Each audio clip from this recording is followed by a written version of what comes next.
আল্লাহর পক্ষ থেকে তৌফিক প্রাপ্তি এটা কোনো ঘর নয় যেখানে আপনি বাস করেন, কোনো ব্যক্তি নয় যার সাথে আপনি সহাবস্থান করেন, কিংবা এমন কোনো সুযোগ নয় যেটা আপনি নিজে প্রাপ্ত হয়ে নিজেকে ধন্য মনে করেন। বরং এটি হচ্ছে অবিরাম ধারায় বর্ষিত বৃষ্টির মতো, যা প্রাপ্ত হলে আপনি জীবনে কোনো দিন আর হতভাগা হবেন না।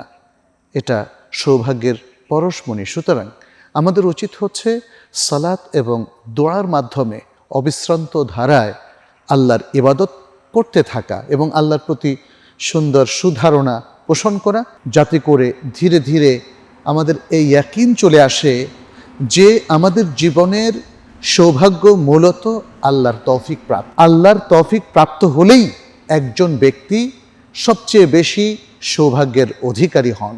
আল্লাহ আমাদের সবাইকে তার পক্ষ থেকে তৌফিক প্রাপ্ত হওয়ার সুযোগ দান করুন।